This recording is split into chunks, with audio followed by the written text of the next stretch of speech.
Okay, it looks like we're streaming.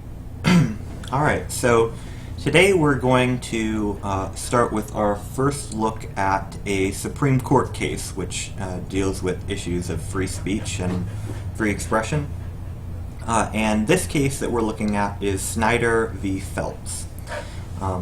Fred Phelps is, in case you don't know, the leader of the Westboro Baptist Church, which is a group that believes that God is punishing the United States for its tolerance of sin, homosexuality in particular.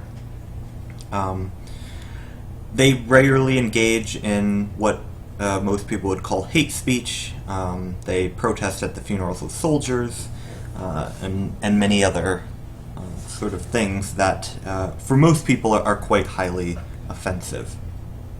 And the question of this case is whether the First Amendment allows them to engage in these sort of protests despite the emotional distress that it causes the family and friends of the dead and others. And in particular, this case is looking at their protest outside of the funeral of Matthew Snyder, who was a soldier that was killed. And so, for this case, I asked you to read both the majority opinion, which is the opinion that the court gives, and the opinions generally are a rationale for that justices are giving for the reason that they think that the case should be decided in one way or the other. The majority opinion is the one that represents what the court actually ends up deciding. All right. So, the majority opinion's main point is that speech on public issues of public importance, such as is America, does it have good public policies? Is it a good idea to be a part of the military? So there are also elements of anti-Catholic rhetoric in their protest here as well, and so questions like, is the Catholic Church a good institution? These sort of questions that are on issues that anyone in the public might be interested in because they're issues of importance to our society. They ask and answer questions about fundamental issues in our social lives. So, the majority opinion is that because most of this speech that they were engaged in was on public issues, it deserves special protection, because the First Amendment, they argue, is primarily about protecting speech, free speech on issues of that kind, issues that are tackling matters of public importance. And they say that this is something that gets much more highly protected by the law, or ought to be more highly protected by the law, than speech on more private matters. So if what the Westboro Baptist Church was doing here was simply saying that Matthew Snyder was a bad guy, the majority opinion, it seems like, would not decide the case in the way that they did, which is, yeah. So I guess I should have said earlier, Phelps won this case. The history of the case is that originally, the first court to see it, the jury ruled in favor of Snyder, and Phelps was required to pay damages. In the appeals court, this was overturned on First Amendment grounds, and then it went to the Supreme Court, and the Supreme Court decided that the appeals court had basically gotten it right, and that the Westboro Baptist Church would not be held liable for any damages, in particular because of the First Amendment protections, the protections on free speech, prevented them from being liable to any of the tort claims. The claims that Snyder was making is that because they had caused him this emotional distress, they owed him money in compensation. So the majority opinion rests on this idea that we ought to have a special kind of protection for speech on issues which are in this realm of the public interest, right? So even when the speech is very offensive and perhaps doesn't contribute much to a dialogue overall, right? You might think that the Westboro Baptist Church's opinions are, you might think they're not well reasoned, you might think they're ridiculous, offensive, right? You might think all these things. You might think they're not really conducive to any sort of discourse. But because they're on these kind of issues, there's good reason, according to the majority opinion, to give them a special level of protection that we wouldn't give if they were just talking about private issues.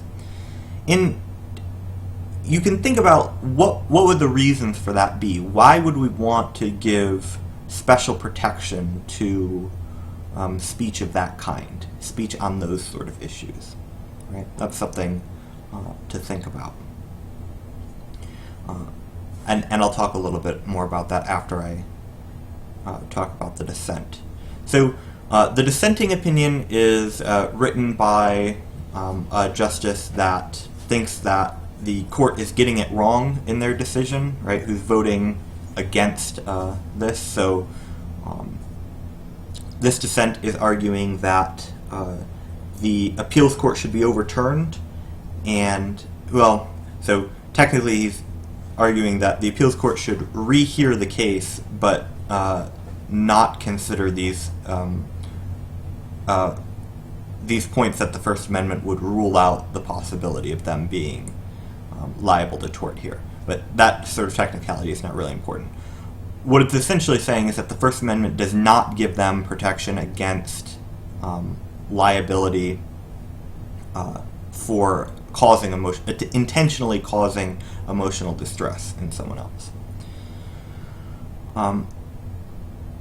So the arguments here in the dissent center around, I think, two main points. The first is that the attacks that were made against Matthew Snyder in particular during this met a very difficult standard to satisfy. So the standards to be liable for the tort of intentional infliction of emotional distress, as the dissent points out, the standards are quite high. It's a very difficult standard to meet. And the First Amendment should not be read as protecting people from the possibility of liability for these torts. Since the protected speech could, right, the speech in the public interest could very easily be done in a way which wouldn't meet those standards, right? So he, in the dissent, it talks about the many different venues that they could have chosen to make their point.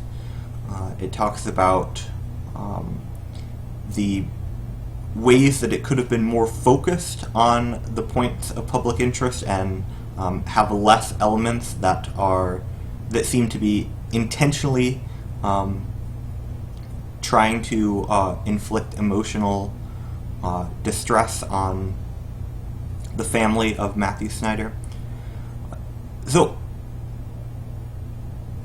that's sort of one of the main considerations that is being made in the dissent here.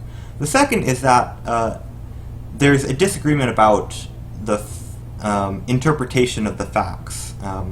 So the majority seems to think that the speech that they were engaging in was primarily about these public issues, whereas the dissent thinks that it's much more about a private attack on Matthew Snyder. But it goes on to point out that even if it was mostly about public issues, it still doesn't mean that all of the speech needs to be protected. Just the speech on public issues can be protected without thinking that we have to protect the speech which, those parts of the speech of the protest which were directed at Matthew Snyder rather than just at public issues. So those are sort of the main considerations that the dissent uses against the decision of the court. So you can see that both sides here are admitting that there's some room for regulating offensive speech. So neither is saying that under no circumstances can we rightly regulate offensive speech. They both think that you can, but they seem to be weighing the importance of different factors differently here. So if you remember back to the elements from Feinberg, where he went through the different things you might want to consider when you're deciding whether or not to engage in regulation of or prohibition of one particular case of speech or expression. You can sort of map on some of the court's considerations here to that. So for the majority, it seems like the public interest in and social value of allowing the Westboro Baptist Church to express its views on important public issues was very important. And it overweighed the importance of protecting people from this kind of emotional distress. It also seems important to them that the majority, that the offensive speech was in a way avoidable. The signs couldn't be clearly seen from the funeral grounds they mention. The father who's suing only found out about the content of the signs afterwards on TV, right? And so the majority seems to be taking into consideration the fact that there was no real interference with the funeral and no the infliction of their views and their offensive speech on the Snyder family was not one which the Snyder family had no reasonable way to avoid. I think perhaps was part of the reasoning in their decision, although they don't quite say that. They don't quite go that far. For the dissent, on the other hand, the social value of the speech first was rated much lower, because, again, the dissent thought that, in fact, most of the speech was, most of the protest was directed at Matthew Snyder in particular. And at any rate, even if there was some part of their protest which did have a great amount of social value,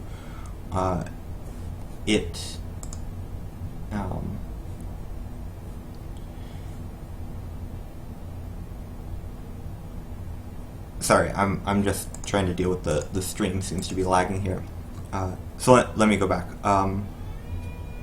So for the dissent, the social value was lower overall, and also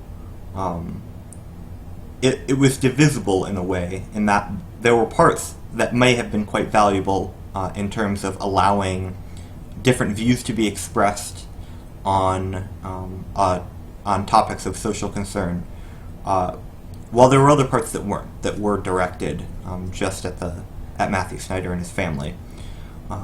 And because they can be divided in this way, we can reasonably regulate the different parts of them.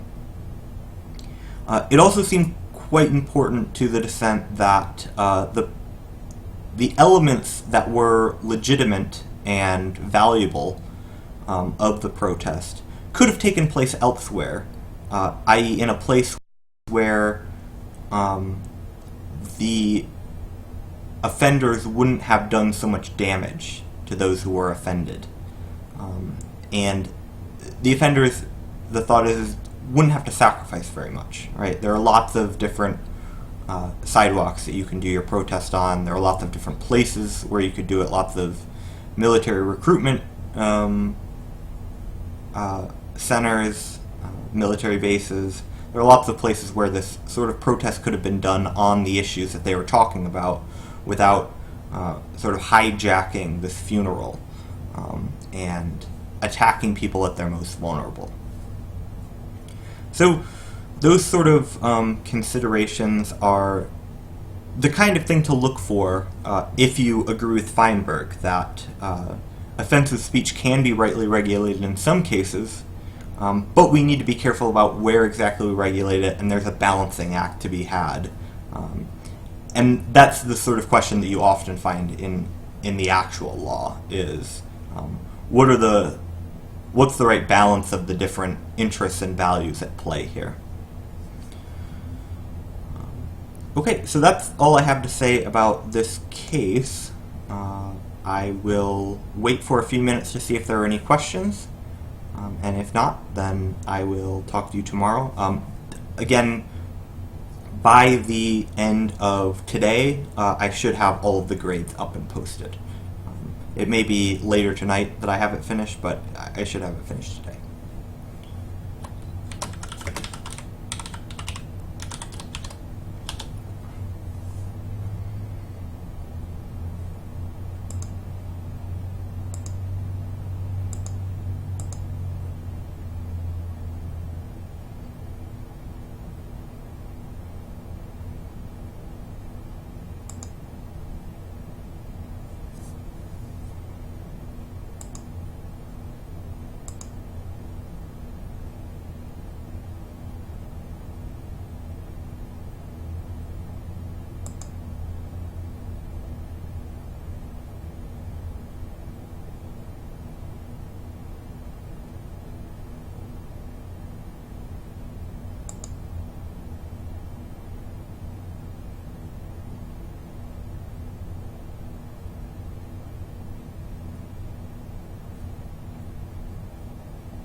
Okay. It doesn't look like there are any questions, so that's it for today. I will see you again tomorrow.